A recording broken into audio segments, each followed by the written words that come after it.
যাবার সময় হয়েছে আল্লাহর কাছে নিয়ে এসে বসাইছে হলে গিয়ে আপনি চেয়ারে, এরকমই তো হবে, ভুলে যাবে তারা, ভুলে যায়।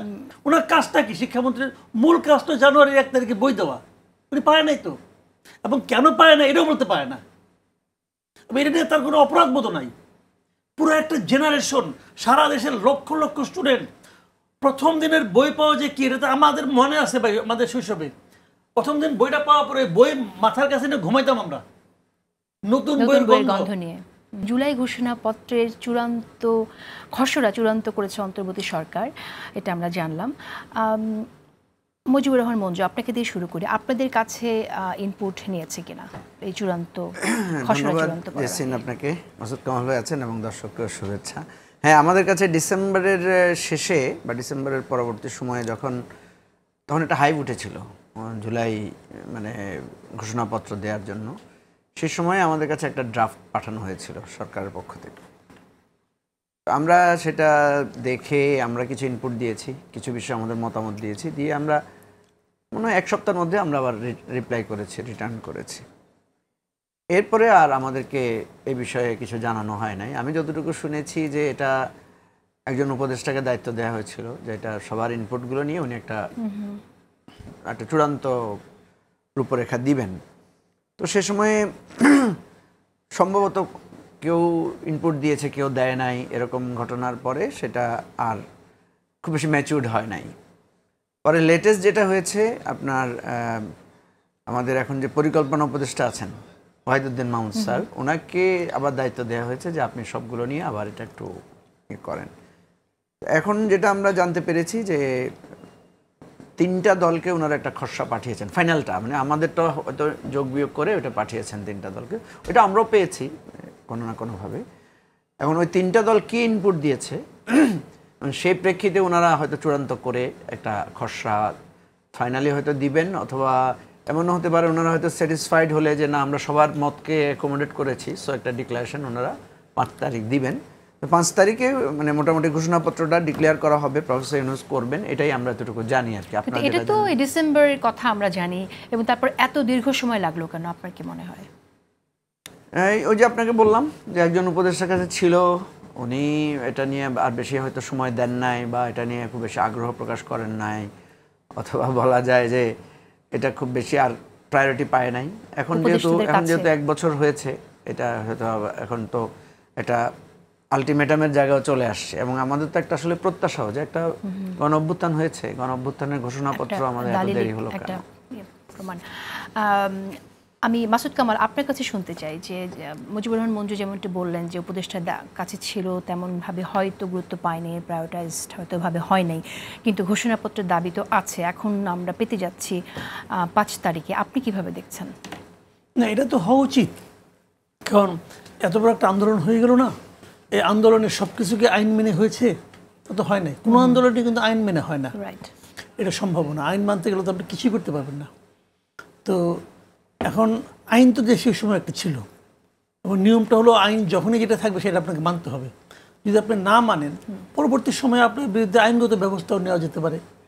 কাজে সে সমস্ত ক্ষেত্রে যদি এটাকে যদি একটা আপনার দালিলিকভাবে এটাকে যদি একটা স্বীকৃতি দেওয়া হয় কেবল, তাহলেই কিন্তু ওনারা বুঝতে পারেন যে না আমাদের তাহলে এক ধরনের নিরাপত্তা থাকলো।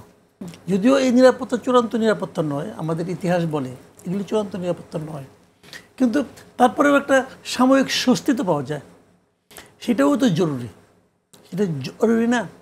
কাজে সেই বিবেচনায় মানে আমি ঘোষণাপত্রটা আরও আগেই হতে পারতো। এটাকে কেন গত ডিসেম্বরে স্টুডেন্টরা করতে চাইলো?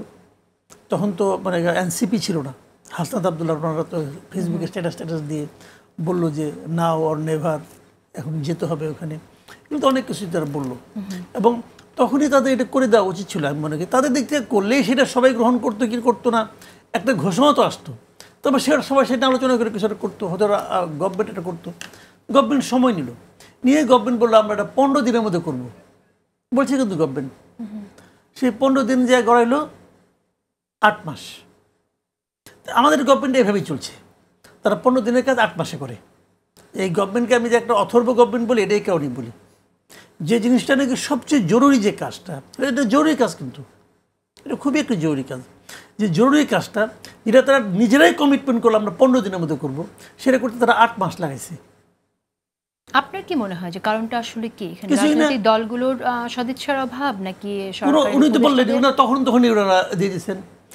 এটার মধ্যে বেশি কিছু এখানে তো কোনো গবেষণা নাই। এটা আসলে 2-3 পাতারই বা 2 পাতা বা 2.5 পাতারই গবেষণা করার কিছু নাই কিন্তু সেখানে আপনার আমাদের হিস্ট্রিটা, এই আন্দোলনের ধারাক্রমটা, যেটা আমাদের মুক্তিযুদ্ধের সময় একটা ডিক্লারেশন আছে না, কেন আমাদের এই মুক্তিযুদ্ধটা করতে হলো, কেন এই গণঅভ্যুত্থানটা আমাদের অনিবার্য হয়ে দেখা দিয়েছিল, এটা দেয়া, যেটা মাসুদ কামাল বলেছেন, এটা বলা, আর হচ্ছে এটার একটা স্বীকৃতি দেয়া যে এটা কোনো অন্যায় কাজ করি নাই। আমরা এত বেশি অন্যায়ের চাপে ছিলাম, এত বেশি নিপীড়িত ছিলাম যে আমাদের আইন ভঙ্গ করা ছাড়া উপায় ছিল না। তখন আমরা যা করেছি সময়ের প্রয়োজনে করেছি। আমরা অস্ত্র হাতে তুলে নিয়েছিলাম কেন 71 সালে? এটা তো আমাদের উপরে যখন সশস্ত্র আমাদের উপরে যুদ্ধ চাপিয়ে দেওয়া হয়েছিল বলে আমরা বাধ্য হয়েছিলাম। ডেফিনেটলি গণঅভ্যুত্থানকে রাষ্ট্র কিভাবে ধারণ করে সেটার দালিলিক প্রমাণ তো মুক্তিযুদ্ধটা হলো। সেই মুক্তিযুদ্ধে জিয়া রহমান গেছেন, শফিউল্লাহ গেছেন, খালেদ মোশাররফ গেছেন। যদি যুদ্ধে আমরা জয় লাভ করতে না পারতাম, এদের সবারই মৃত্যুদণ্ড হতো, সবারই ফায়ার স্কোয়াডে যেতে হতো, ফায়ার স্কোয়াডে যেতে হতো। তো এখন তাদের থেকে দরকার, ডিক্লারেশন থেকে দরকার। ওই সময় কিন্তু স্বাধীনতার সময় ডিক্লারেশনকে দিয়েছিল তারা। পরে যখন আমরা দেশ স্বাধীন হলো, যখন সংবিধান করলো, সেই সংবিধানে কিন্তু ডিক্লারেশনটা সংবিধানের অংশ হয় নাই, সংবিধানের তফসিল হিসেবে ছিল মানে একটা ডকুমেন্ট থাকে না সংবিধান, যে কিসের উপর ভিত্তি করে সংবিধানটা হলো, সেখানে কিন্তু এই বিষয় আরো ছিল তফসিল, তো আমাদের এটাও ছিল। তো এখন এরকম একটা ডিক্লারেশন আমাদেরও দরকার ছিল। এখন আপনি যে বললেন যে কেন সময় নিল, এইটা তো সময় নেবেই, কারণ এই লোকগুলি তো আসলে রিটায়ার্ড লোক। তো উনি জানুয়ারি মাসের 1 তারিখে বই ব্যয় করতে পারে, সবাই জানে, উনি বই ব্যয় করতে পারে না, উনি পারে নাই বই ব্যয় করতে। ওনার কাজটা কি? শিক্ষামন্ত্রীর মূল কাজটা জানুয়ারির 1 তারিখে বই দেওয়া, উনি পারে নাই তো। এবং কেন পারে না এটাও বলতে পারে না, এটা নিয়ে তার কোনো অপরাধ বোধ নাই। পুরো একটা জেনারেশন, সারা দেশের লক্ষ লক্ষ স্টুডেন্ট প্রথম দিনের বই পাওয়া যে কি, এটা তো আমাদের মনে আছে ভাই। আমাদের শৈশবে প্রথম দিন বইটা পাওয়া পরে বই মাথার কাছে নিয়ে ঘুমাইতাম আমরা, নতুন বইয়ের গন্ধ নিয়ে।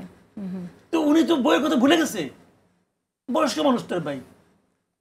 যাবার সময় হয়েছে আল্লাহর কাছে, নিয়ে এসে বসাইছে হলে গিয়ে আপনি চেয়ারে। এরকমই তো হবে, ভুলে যাবে তারা, ভুলে যায়।